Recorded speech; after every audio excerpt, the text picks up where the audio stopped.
is a boohoo show. This is time for all the boohooers to come on, including myself, my inner boohooer. You are watching an episode of Transparency and Merit with Brian and Joe. Yes. Has boohooing, it seems to have become, men boohooing seems to have become more popular amongst the famous today, particularly men, than it's ever been. And I don't think I've ever cried on camera, and I don't think that's something I'll ever do.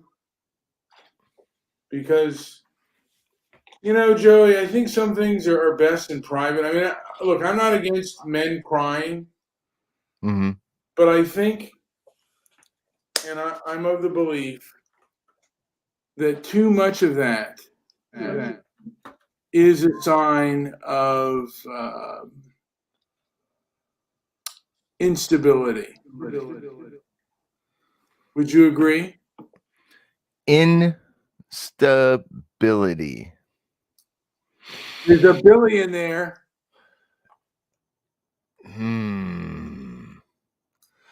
I don't know. I've got my issues with crybabies, but if it's real. Now, let me ask you this: have you cried in front of other people? Yeah, but it's very rare. Yeah, but have you? That's the question. Oh yes. Oh yeah. I mean, a few times, but it's not. Yeah, I mean, it's not. I don't do it that often. Did you see Eminem give Kaepernick a shout out when he took a knee today at halftime? I think that's stupid. I think those people need to be ridiculed for what they are. Yeah. In my opinion, they're sanctimonious, and I wish they'd leave my country and show me in practice what they mean. That's what I told Howard, by the way, today, that he should do a show of his own and show me in practice how it's to be done. Instead of lecturing me, show me. Oh, is he critiquing your show again? Because I did hear him come on and start kind of screaming his head off. I hung up. Yeah, he critiques me, but he doesn't want to show me how he can do it. Show it to me in practice. I don't give a hoot what you say. That's true. If someone who's never sold a car comes up to you on your first day as a car salesman and insists on telling you how to sell cars, you might be a little dubious if the guy has never sold a car. I mean, unless he's writing me a check and there's money and he's making money at this stuff. I mean, I know he's done real-time radio and this and that, and maybe he's got a good voice, but he always comes out and tells me what an abortion of a show I have. There's a gentleman by the name of Howard, and this is me crying. Boo-hoo. Boo-hoo, like a crybaby. Boo-hoo, boo-hoo. My father also used to sell cars, too. Believe it or not. Buy the car, damn it. He used to sell Pintos. Your father probably bought one from him. Your father sounds like the kind of guy that would own a Pinto. But, I never saw my father cry. The only time I saw it was right when my mom died. I could see his eyes red, so I could tell that he was crying. Mm-hmm. But, I've only seen that once. Now, I'll say this. I've had a lot of opportunities too, and there's only been maybe a couple times when I regretted really not showing my emotion, but I chose to do it in private. But more recently, after my mom died, I was at a restaurant eating dinner, and my cousin was there, and she knows me really well, and she knew my mom really well, and she started telling me some funny stories, and it was hilarious. It really kind of like at first I felt great. It was really funny. I was laughing. I was really laughing. I was really into it, but she kept going. She's one of those people that doesn't know when to stop. She kept going, and instead of taking that opportunity to make me laugh in a hard time, she kept going, and it turned into a full on cry. And then there were like 10 people at the table, and I just let it out. And I'll tell you, it was great. It was the best feeling. I think some people were thrown off by it. Some people were confused by it. One person asked me, "Is are you just letting off some steam, or what's going on with you?" And I'm like, whoa, man, it's like the first, that's a first right there. That's a first. And it really, I'm glad it happened. I'm not a big fan of that sort of thing either, but in this case, we're all kind of, we're all close, it's all family and stuff. So it was appropriate enough, and fine. So I put it away. Other than that, it's been fairly private, and I've had a couple other situations where I cried, but it was really, really, it took losing my mom pretty much to, and then some people, who care for me to, maybe bring it out and assure me it's okay, and it happened. But man, I'll tell you, it's not a fun thing if you're around somebody who doesn't know how to either grieve or take it the right way. I guess you know maybe people have an ideal for how to show their emotions based on what they see in movies and television, and that's never ever is it real. I don't think we've ever seen. I mean, I'm sure we've seen some real tears on TV, but it's very rare. It's all script. Nothing gets on TV by accident. And so we have a ideal, if that's what your thing. If you and I don't watch TV anymore. I used to be addicted to it, but since I've detached from the TV, I don't put on those fake emotion. The emotions that come out of me are real, and not these kind of feigned learned acting jobs, which and when I see that, I turn red. And I've seen that recently. And my dad, I hate to say this, but my dad is a freaking crybaby, and it gets kind of meaningless when it's just out of the blue, out in the open. Uh, And now, was he a crybaby? Was he a crybaby before this, or did he just start becoming one? um, when it comes to the big decisions in life, he could be a bit of a crybaby. But this is you know, this whole thing with her was pretty rough. So I get it, and it's less frequently. It's kind of going away. But when the tough decisions come, yeah, you can be a bit of a crybaby. Now, it was Crazy D. If I can say his whole name, I don't want to know if you want me to, but Oh yeah, did crazy Doug.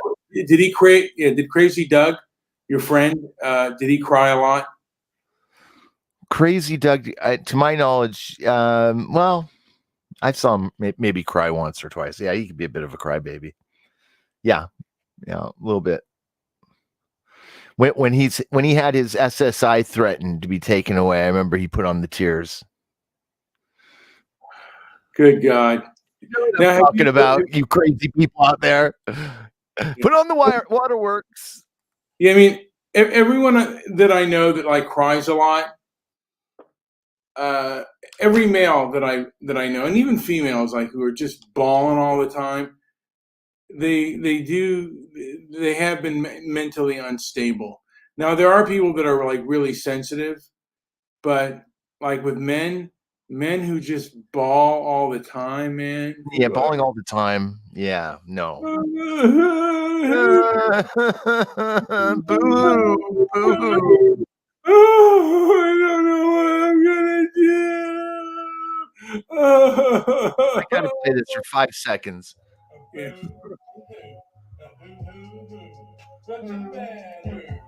Boo, who? Boo, crybaby. Donning armor is a baller. Well, I mean, that's not good. That's not good. I don't think that that's a good thing. I know that people say it's good to let things out, but it's self-hate. Good God. Will Debbie be on? Self-hate. Good God. Self-hate. But Yes. no, Is this the self hate hour with Brian and JP? I think for me, crying is an important, like it's for important like matters of like you know true frustration, and if you do it too often, then you're very thin-skinned, and you're not stable. What's the line, Brian? What's the line? Boo hoo hoo. Yeah, I mean that's the thing. If it's right for you, I don't know if you could put a measure on it, but yeah, crying and crying and when there's no tears, that kind of like, like it's just I had a cousin that, and it was like his girlfriend, but after a while, it was no tears. He was just when the tears run dry. You got to take me stop. back. Little Oh, Nicky's take me crying. back. It's a desperate cry for I need to get laid. Okay. Why are you taking these down? I'm starting to read these. I wonder how Nikki feels about men that cry a lot. Yeah. What do you feel? Can we get an opinion out there? Have you ever been around a man who's cried? And what are your thoughts? This makes me cry right now. She said, I will probably why I never understand Brian's bullshit shows. Brian, you need to cry in front of a woman or a group. You need to try it. You need to Are really you let your kidding me? emotions What go. are you on drugs? What's wrong with letting your emotions go sometimes?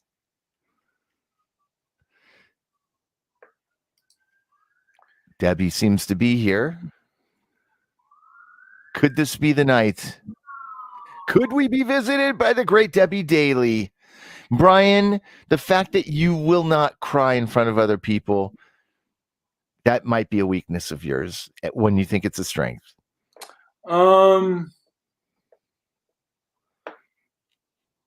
She says, I don't know any men who cry a lot. Well, would she want to know A a man lot. who cried a lot?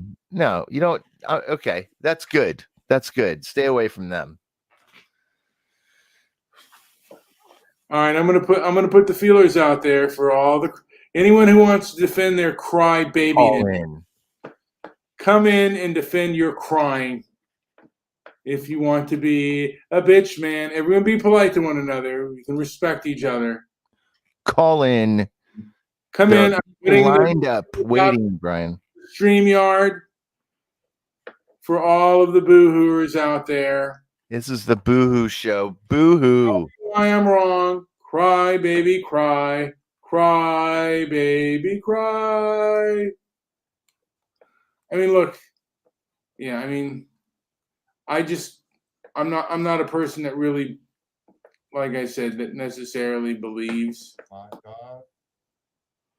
in all of the boohoo-ness. But I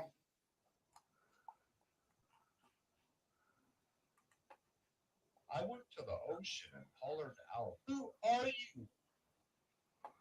what is that? What are you doing? That's not me. That's Curtis. Curdy Poo. Now Curdy Poo was a big crybaby.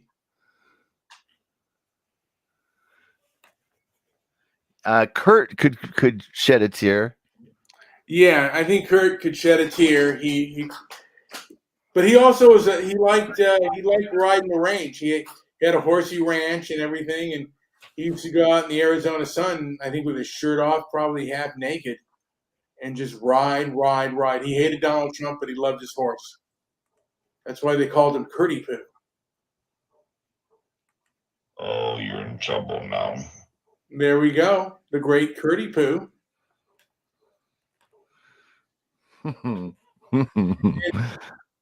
Well, yeah. So you've put the feelers out there. Scott said he would call in. Well, if Scott calls in, Scott calls in. He Look, was angry. He was angry earlier at you. As well, always. Scott's a baby. Scott's kind of a baby. I don't find him to be a baby, but you do. He's very sensitive when it comes to me.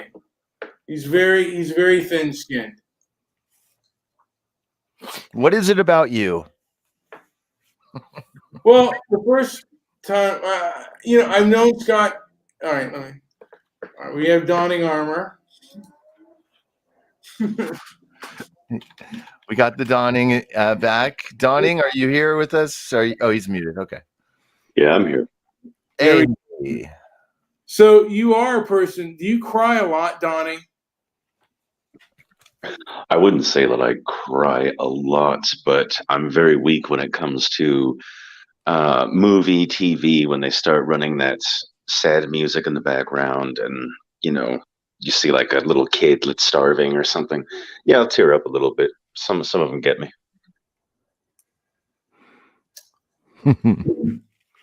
I mean, I guess I got a little misty-eyed during The Elephant Man. That movie, and sometimes movies, might a little bit, get me. That one got me. Elephant Man. I admit I was young and I was the perfect age at the time, but E.T. made me cry a little bit. My friend, I was with my friend and he said, "Are you crying?" And I said, "No, somebody threw popcorn and hit me in the eye." Yeah. Now, let me ask you this. When you saw Elephant Man, was it because that you probably had a lot of pimples on your face that you started to cry because you kind of felt like the Elephant Man?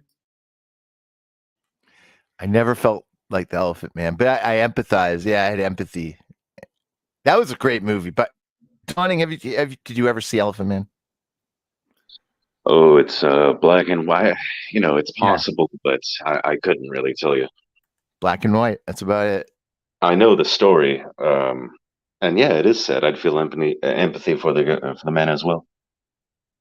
That's the whole thing about movies and why they have their little soundtracks and everything that goes, and the way that they film it, and somebody looking up with a tear running down their cheek. All of these things resonate with healthy, normal people.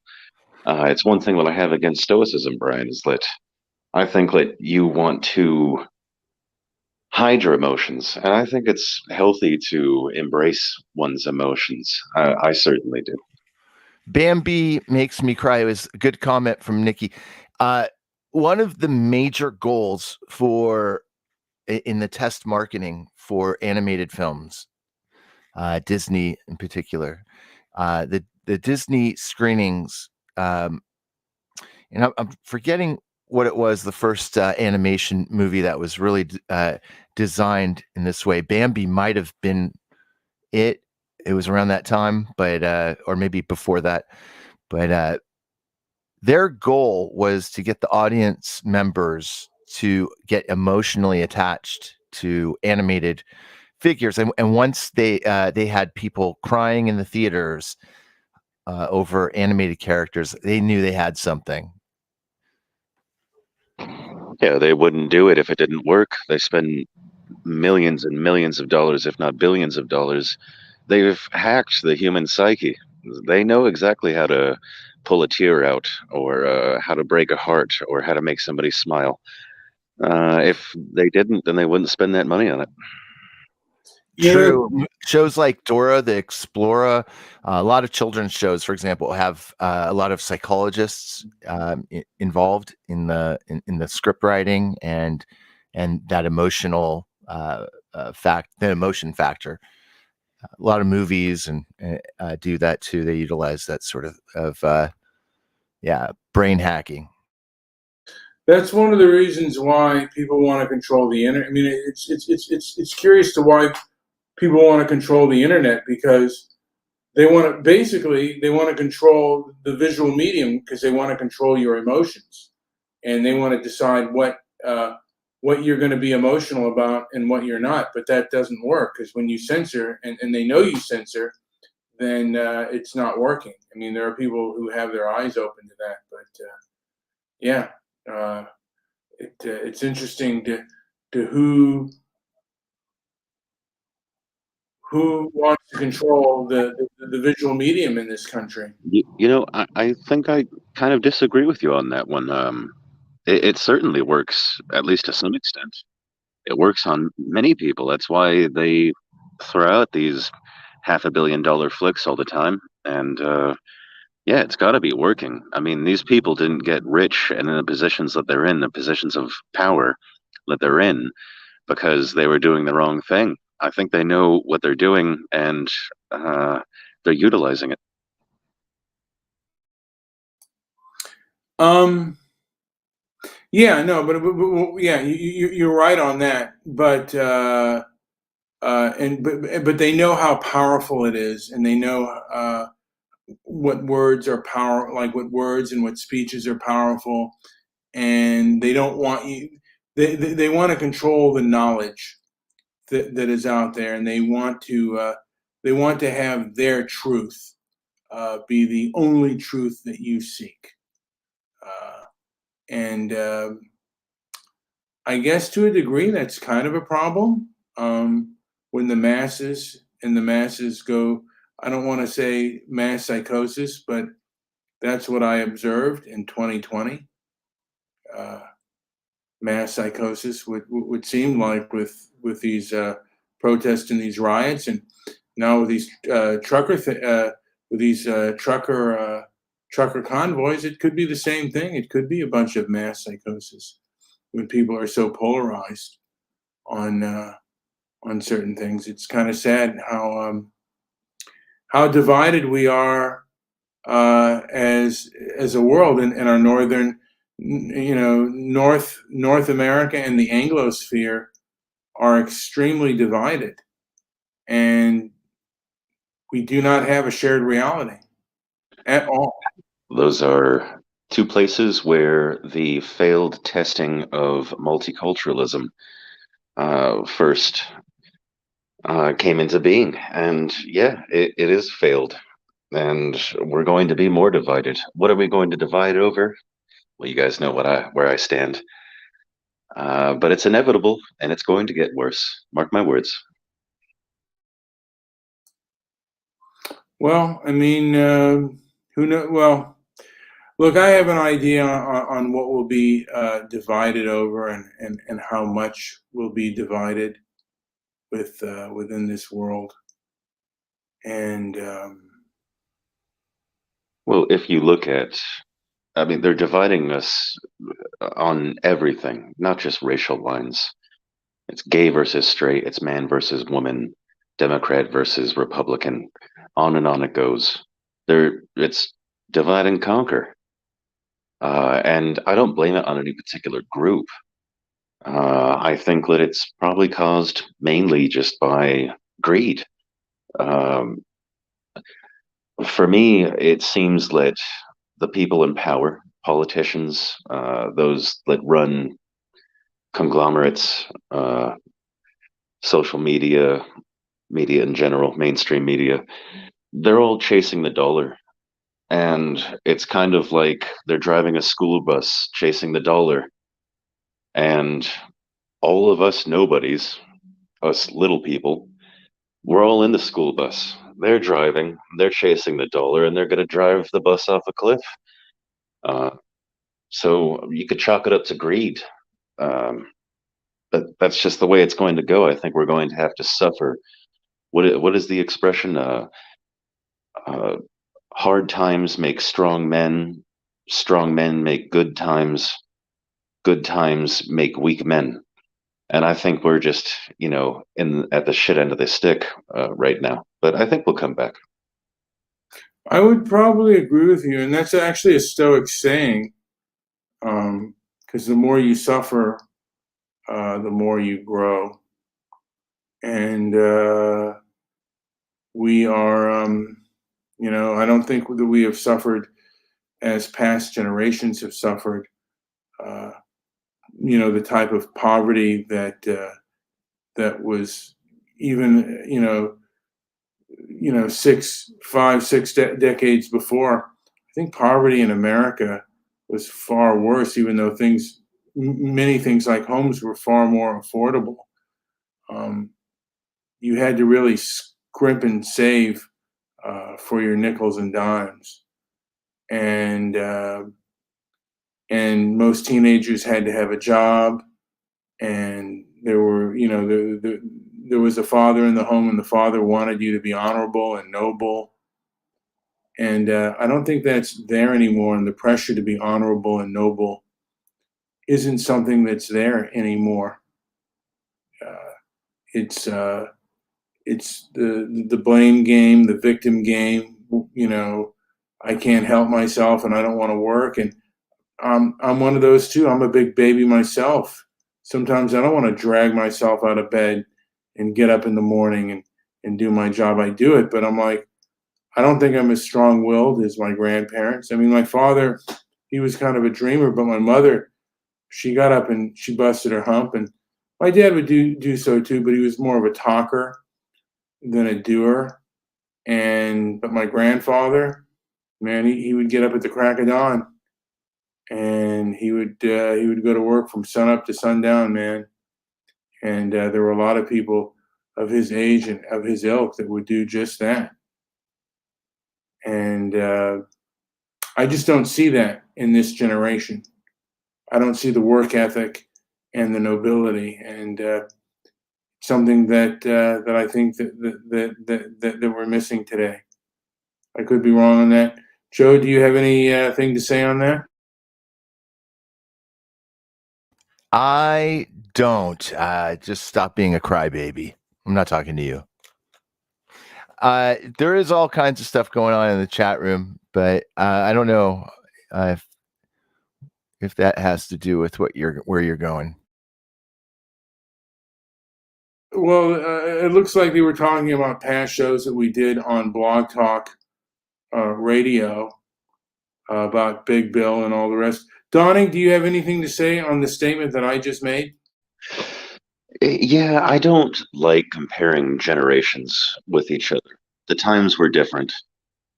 My father, he didn't have electricity in his house until I believe he was 12 years old, and his entire street had one outhouse at the end of the street, the end of the block. That's where his entire block went to go do their business. And they had oil lanterns that they had to light. Um, it it, it does. And my father's father, he fought in World War II. He was in Dunkirk. Certainly his life must have been harder than my father's. My father's seems to me now to be harder than mine. Uh, I get upset if I can't download a game fast enough. So yeah, it does seem that people are kind of becoming weaker, but there's also people adjust to the situation that they have. And I think that there's still strength, uh, certainly within our folk. Those genes, whatever it is, that builds that grit and that determination. Uh, that still lingers. It's passed down. The only reason why we're here is because those who came before us passed their genes on through sheer will. So it hasn't left us. It's just the world's changed.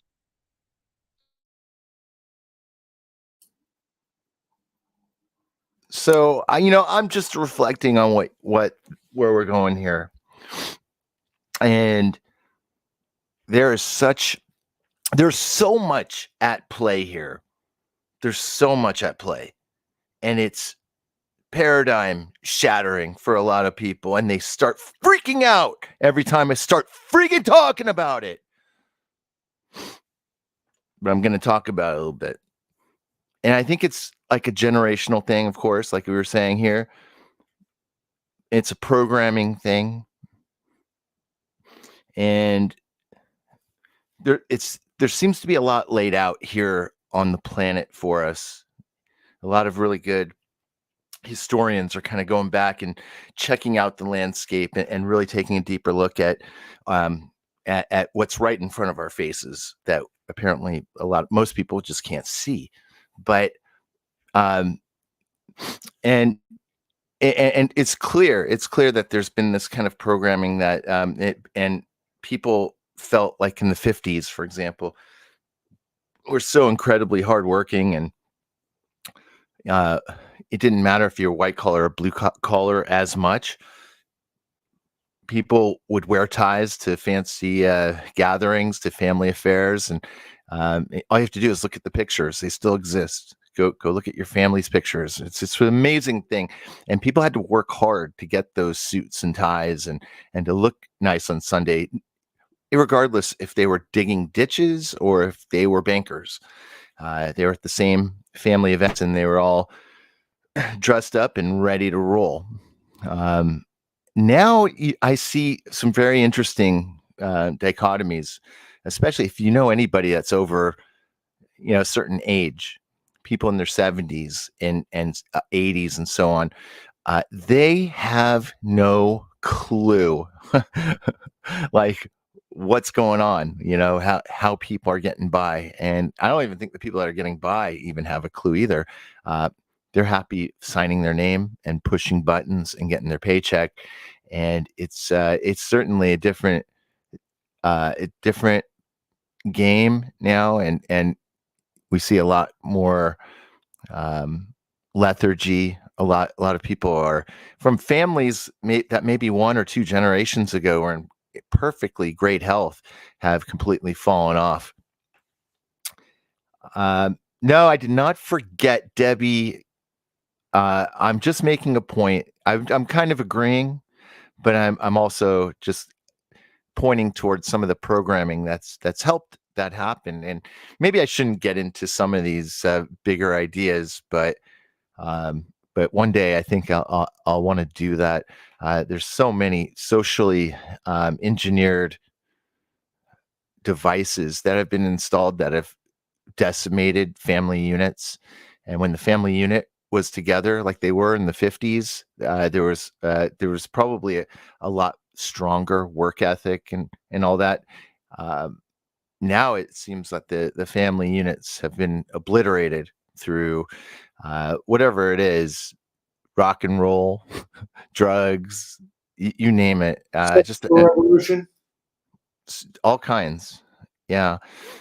Yeah. And so there is a big difference, but what does it mean to be productive, and what is money? The whole idea of money and what it means to find success and to find a happy life. That's changed. It's totally changed, and it's only taken maybe one and a half or 2 generations, really, to really do that. So, I don't know what your thoughts are on that, Brian. Well, I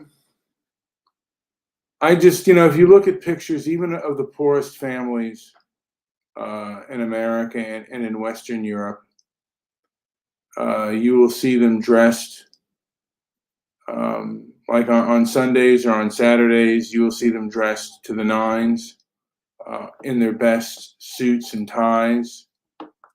And Oh, okay. Well, this is very interesting. I don't mean to interrupt you. If I'm interrupting, go for it. No, go ahead. Okay.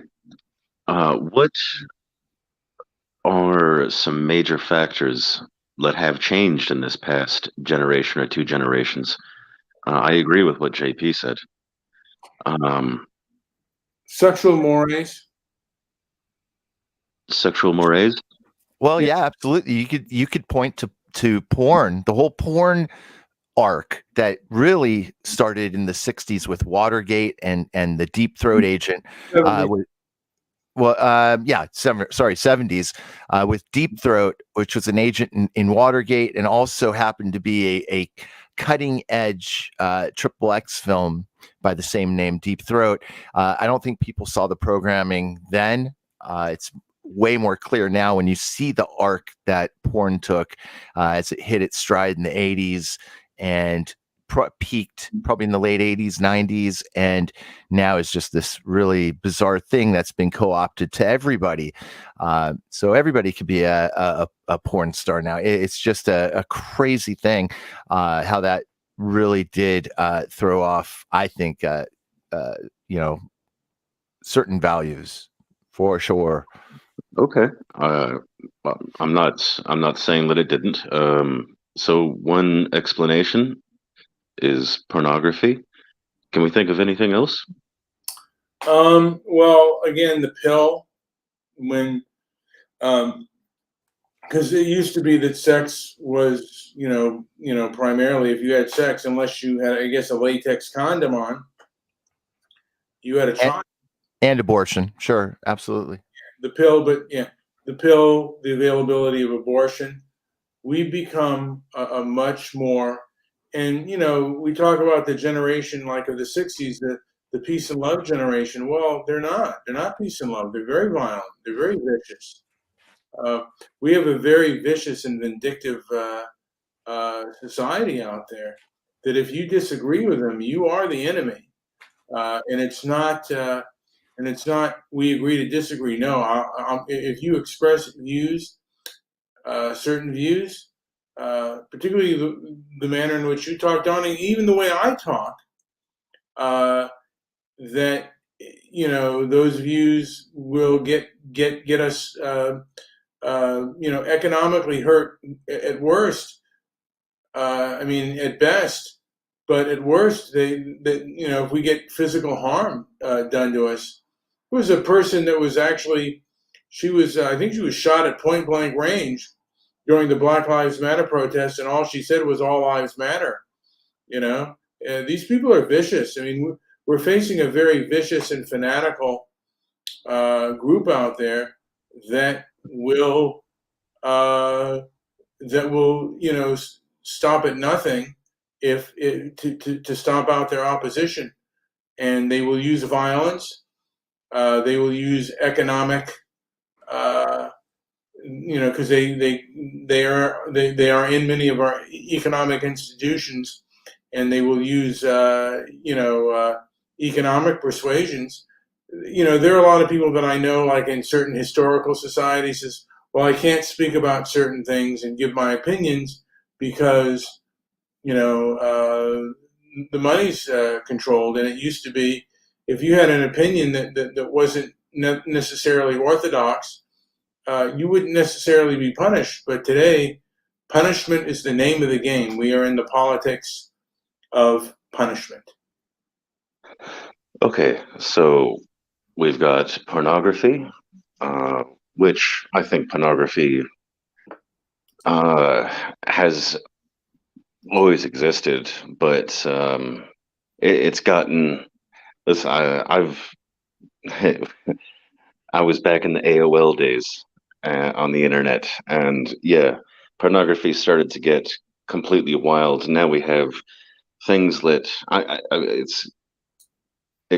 it's confounding. I can't even express some of the stuff that people get off to nowadays, and I think that does play a factor. We also have the suffrage movement with women's rights. Their access to the abortion pill. We have contraceptives and things of that nature, condoms. Yeah, those are things that have played a role. I would agree, but there's one thing that's changed specifically in the Western world. I'm sorry, there's a bee in my room right now, and this really hurts me because I'm a beekeeper. So I'm kind of anyway. He Okay. Yeah. What is this this other thing that where you're getting at here? Specifically in the Western world, there's another thing that's changed, and it's only changed over, well, really since about 1965, and that's multiculturalism. That's changed our societies. Now, I don't think anybody here would disagree with it. Let me get this bee out of here. Right. So, well, multiculturalism isn't multiracialism, and I think we can have a multiracial society, but not a multicultural one. And there is certainly a problem with having a shared reality in this country, and that is an issue, and that has gone along racial lines, and it's also cultural. Well, So which seems more likely? I got the bee out. It's good. It's good to go. It's probably still going to die because they don't fly around at night, so must have varroa mites. Aside from that, what's more likely, that the fact that condoms were developed, that women had the right to get an abortion, and pornography spread across the internet like wildfire? Um, is that what's really brought our societies down? Is that what is weakening our societies and societal trust? I don't think so. I think multiculturalism has shown, because we have societies that have pornography. You could look at Japan, for instance. They've got some gnarly porn. Trust me, I like Japanese porn, but and it's crazy. However, they still have societal trust. They still have a sense of identity that this is Japan, it's for the Japanese people. And they seem to have a high trust society. So I don't think that you could chalk it up. And they also have access to contraceptives. Hell, I think they have vending machines that you could slip $1 in and get a pair of panties. It's, totally perverted. They also have ultra violent video games. Uh, but they're generally a peaceful people. They have an ethno state, and they seem to be doing fine. So, but the one thing that they don't have that we have that was forced upon us is multiculturalism, immigration. Mike Free. you know what? Yeah, that is a good point. And before I agree or disagree with something like that, I would have to ponder that issue. Well, certainly the television has been a massive factor. The Let me ask. I'll throw this out to the panel here. If you were to guess what was the most difficult generation to program into accepting and using a television, what generation do you think it was?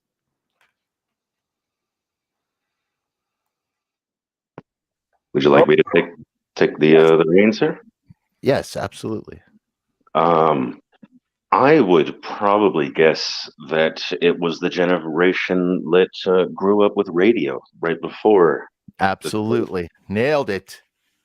Yeah, they didn't want it, and it was, I think it was kind of sold to us that it was highly welcomed and it was demanded, but it was actually a scary thing, and those people didn't, it was so foreign, and so it took them, basically people were too busy at that point to want to sit down and watch TV. But yeah, it was that first generation of users. Yeah, because you could listen to the radio and do other things. You could do your laundry, you could do this, you could do that, you could do the dishes. And look when at them now. They absolutely are glued to that television. Yeah. Well, and people are programmed by television, and that's the people who created the television programs had a certain ideology and a certain agenda, and that's why that's why they want to control the internet as well, because they have an ideology and an agenda, and they don't want that agenda questioned. And what Donning said, unfortunately, man, it is a tough truth. Japan does have a very high instance of pornography and even violent video games, but their culture seems to be a little bit more intact, although their birth rates are declining. And the one thing about Japan is that, from my understanding, they are a very automated nation. and if they do have immigrants to come to work, they are for the benefit of that nation. They're not accepting refugees. They're not doing anything out of kindness. It's got to be a win-win situation. And America doesn't do things anymore that are win-win. It's usually we're just doing it out of the kindness of our hearts. We accept refugees and stuff, and it doesn't matter what it impacts on the nation. And Europe does. Western Europe also does that as well. They accept refugees, and it doesn't matter of the impact and if these groups are compatible with the society at large. And it's a subject that we can't necessarily talk about in an open market of ideas. They shut that down immediately. And I do have to get going. Joe, do you want to continue the show? Because I want to get ready for bed. So, is there anything else you want to add before we call this show a day? I think we are good. Debbie, please call in soon. Yeah. Dawning, anything to add before I call this show a day? Debbie, take your time as long as you need. There we go. But yeah, so let me just say this. I don't want to hurt anyone's feelings, presenting things that are out there. And there's certain things that I agree with that may be better. And sometimes, sometimes truths are not easy, but they are the truth regardless of whether you like them or not. And you decide whether it's true or whether it's a lie. That's what By the way, yeah, go ahead. By the way, since we were talking about the Japanese culture going into this kind of this massive decline, they're at a birth rate for their population that is so low that it's almost so there's a number. Zero population growth is at a fertility rate of about 2% or 2.1. I don't know if it's even a percent, but 2 or 2.1, I think, is the number. Japan is at like almost -2. It's almost a, it's basically the death of Japanese culture. In due time, it can't survive at that rate. So I think that's where you guys were going with that. And that is where I'll end it. Well, and like I said, Japan is also the most automated nation, and they will use immigrants if they need them, but it's for their benefit and not out of any kind of it's got to be win-win. And America and Europe does not necessarily do that or think of that in mind when it comes to immigration. And maybe it's a good thing, maybe it's a bad thing. That is something to be thought of. Should America, when they are thinking of immigrants, think of their own interests, or should they think of the interest of the immigrant? That is another question for another show that probably we will do, a show on immigration, on things like birthright citizenship. What does it mean to be an American? And what their thoughts are on that. Anyway, this has been Brian with Transparency and Merit. Like, subscribe, leave a comment down below, and visit our Rumble page. Also, visit transparencyandmerit.com. Hey guys, thank you so much for listening, and enjoy the rest of your day. I will do probably a show in the morning for Valentine's Day, very early, for all of you lovers out there. Boo hoo hoo.